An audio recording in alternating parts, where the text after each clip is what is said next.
So, I was just thinking about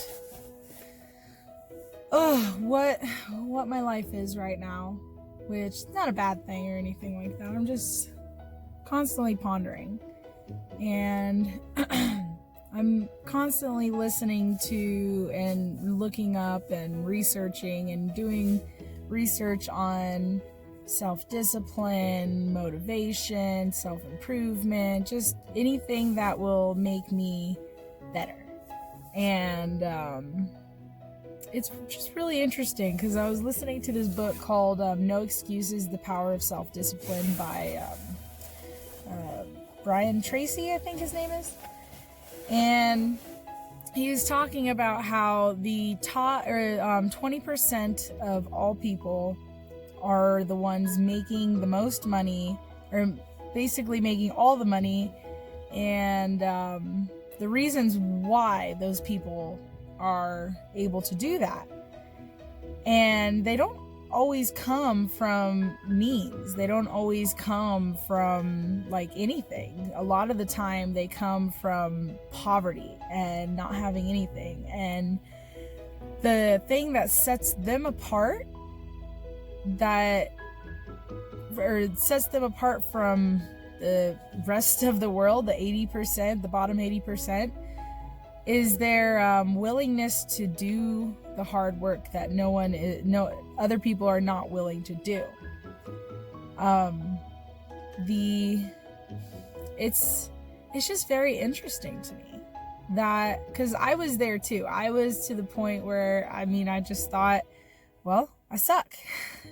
I don't have motivation. I don't have discipline. I don't have, I can't learn, there are just so many lies in my head telling me that I wasn't going to be able to be successful at all.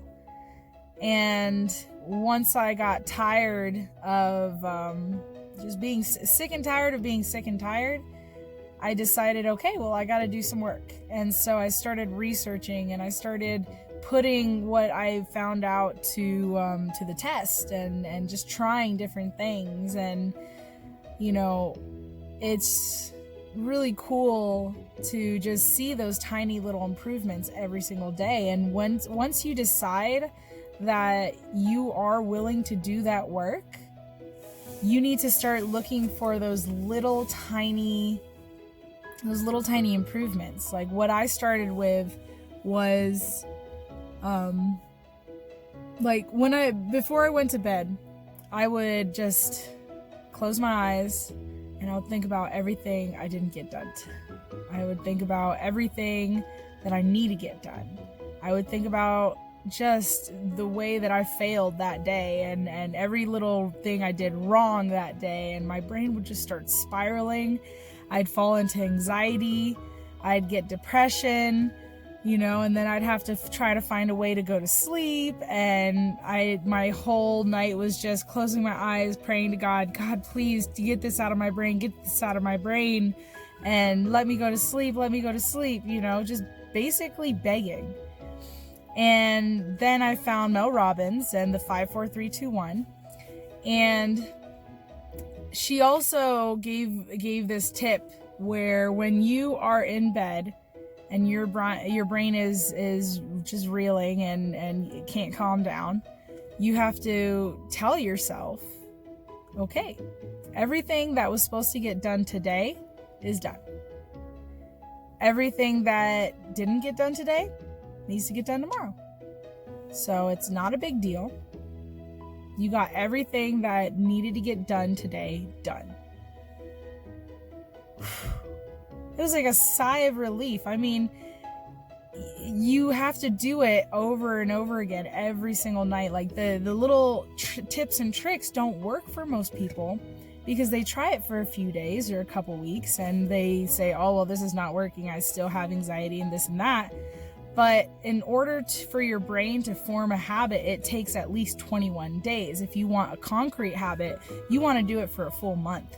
And if you want it to be your lifestyle, you keep going. You do not stop. And I'm just learning the joy of working hard, the joy of, man, I really, really worked hard and I'm this far now. Like, this is amazing. And I mean, in my life, the best example would be with my job. I started out at a call center and I was absolutely miserable, and I didn't even think I was able to do anything else. I was underqualified, I was undereducated. Nothing that I wanted to do was going to be right. Like, I wanted to be in childcare, but making minimum wage to care for a lot of children and then going home and just wanting to cry and just collapse because you're so tired and you have so many people who are just, it's weird. People just get angry in jobs where they're not going anywhere. They just get angry because people said this, or someone said this, or someone is holding them back because of this. And I got really tired of that negativity inside of the daycare, inside of the call center, inside of every single job I've ever had. It's just been negative, just almost hatred, because it's like I think my mom used to always tell me this this metaphor of or this example of the crab. If you put crabs inside of a bucket, those crabs they have the capability to get out of that bucket. They do. But the reason that they can't get out of that bucket is they're pulling on the other crab's legs. And so in order to try to climb up, they're climbing on each other. And every time one would grab another one and get a little bit farther up, the other one will pull one down, and then that one would get pulled down. And it's just, we're just stuck in this cycle of just pulling each other down. And I needed an escape. And so that's when I was like, all right, well, I'm just going to try to apply to a bunch of different places. And that's when I got the leasing agent job. And I decided to just study and just work as hard as I can as a leasing agent. And they put me at my property I am now as the leasing agent and temporary property manager. And I worked really, really hard for those first 2 weeks here to prove to them, I'm willing to do the work. I want to stay here, and I can do it. Even though I'm underqualified and underexperienced, I can do it. And I proved it to them, and now I've been at this property for 4 months, and I'm rocking it, and profits are up, and it's really cool to see that, if you do work hard and you prove to people, you prove to yourself most of all. Like, that, I'm not trying to prove anything to anybody else. I'm not trying to prove it to me. And as a result of that, I am proving it to everybody else that I can do this, that I am willing, I am able, and I can do it. And it's a very empowering feeling to be able to wake up in the morning and not want to cry and not want to just crumble up and die and feel dread having to go to work. Yeah, on Saturdays, I have those days where I don't want to get up. I don't want to go to work. I am technically a Seventh-day Adventist, and I do believe in the Sabbath. And so making that decision to work on Saturdays was a very big decision for me. And I know that I'm in a season where that just needs to happen at this point. And so, and just different things where you make the choice to further your career now in order to have the success later. To work hard now to get what you want and need later. And you're investing in yourself. It's an investment in yourself, in your future, in your for your family, for your future. And I have big dreams, and I keep telling everybody, career was not a word that I have ever used in my life. Like, I did not even use the word career ever, because it scared me, because I knew that I don't know what the heck I want to do. I'm almost 30, and I had no idea what I wanted to do. And with this job pushing me to my absolute limits of what I can handle mentally and physically, and just it's pretty intense, but I'm rocking it. I'm doing it. And I give all of the credit to God, because if it weren't for God, I wouldn't be able to do it. Yes, I begged him for years, just because I would read Proverbs, and I was like, man, I want this wisdom. I don't want to be a fool. I want wisdom, and I want to not disappoint God. And I know that nothing I do can truly disappoint him, but you know, he's gonna love me no matter what. But it's gonna be a lot easier for me to love him if I do the work to better myself. And it's very hard for me to explain this. I know that God and Jesus have already done the work. He came down to heaven, or down to earth, to be a man, to do the work for me. But no, not but. I'm trying to be careful here with what I say. So they already did the work. God, the Holy Spirit, God and Jesus already did the work. The Holy Spirit is now doing the work in me. But if I sit in my depression, and I sit in a job that's not going anywhere, and I don't go forward to my potential, how is God supposed to do anything in me? I know that we need to know that the work has already been done. The debt has already been paid. But if we sit on the couch and eat potato chips and play video games all day, and this is just kind of like, it's whatever, I'm just making up a story here. But if we do that and we expect God to change our lives and make us successful, we are fools. Hard work is what he put us on the planet for, and not hard work like just pulling our own thumb. That's not what I'm talking about. Hard work is pushing ourselves, challenging ourselves, exploring God, studying. We were put on this earth to do the work on this earth, to keep it and to multiply it. And how am I supposed to have that outreach towards people? And I understand, in every person's life, no matter how successful or how humble their life is, they have a ministry. I know that there is a potential that God put into me. Why would he put that potential in me if he didn't expect me to go forward and to try to reach it and to strive for it?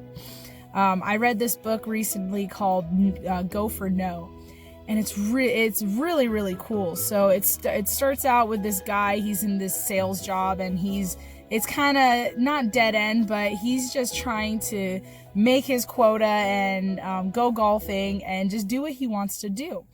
And he makes a certain amount of sales, and he has a certain goal, and he hits it every week or whatever, every month. And he goes golfing, and he falls down and he hits his head. And it's almost like a Ghost of Christmas Past type deal, where he gets thrown into this alternate reality where he sees himself, and him inside of the dream, like him himself, he's like 10 years older. He has wrinkles and gray hair, and he just looks terrible and fat. And he's seeing himself in another alternate, not universe, but realm. And he's watching himself, and he actually gets to meet himself. And he takes himself on a tour of his life and explains, these are the books I wrote, and the books that he wrote were all about success and motivation and this and that. And in the end, he sees why this part of him is so successful, and why it was the hard work of no one's gonna do it for you. No one cares. about your success. Everybody cares about themselves. And so it's up to you to push yourself forward. It's up to you to make that intentional decision to reach your potential, to at least strive for your potential, to get better every single day. And it's not oh, I'm better than you. It's man, I can improve. I can improve. If I improve, then that's going to help someone else. If I know what my downfall is and I know how to fix it, I'm not alone in that downfall. I know other people have that downfall. And so how can I better myself in order to help that person better themselves? It's not a selfish thing to want to better yourself. It's not a selfish thing to want to move your life forward. And it just really amazes me, and it kind of breaks my heart. And now every time I see someone who is holding back because of a fear, because of something someone told them, because of some preconceived notion of why they are where they are, like, oh, well, my mom was had this mental illness, so I'm destined to have it, and that's gonna hold me back forever. No. It is not a choice to have these issues. It's not a choice. But it is a choice to let it hold you down and let it not move you forward. That's the choice you have. And so every single day, I just make an intentional decision to learn something new, to move forward. 10 minutes a day of something that sparks your passion will make you feel like you're moving forward, and that 10 minutes naturally will go to 15 and naturally will go to 20. And so I guess with this video, I just wanted to put it out there that, if you make that intentional decision to work hard and do the work to make yourself better, it will pay off. Hard work is not for losers. Hard work is for the winners. Michael Jordan, he got kicked off his first basketball team. He went home and his mama didn't say, oh, are you okay? It's okay. Better luck next time, buddy. No, she told him to get out there, practice your jump shots, practice what you need to practice on, and then go back and try again. And you know what? He's one of the most well-known, famous basketball players in the world, and he plays golf and he plays baseball, and he constantly is challenging himself, and that's why he was successful. He wasn't successful because he was born in a rich family and he just had this amazing natural gene for basketball. No, he had a good mama who told him to do hard work, and so it was instilled in him that hard work is important. Hard work is the only thing that moves you forward. And yes, some people just magically get successful in a matter of whatever because of who they know or whatever, but they don't do the hard work to stay successful. And so my advice to you guys is just to work hard, and that means just try something new every day. Try something that scares you every single day. I love you guys. Thank you for watching for another one of my rants. Have a great weekend, and I will see you next time.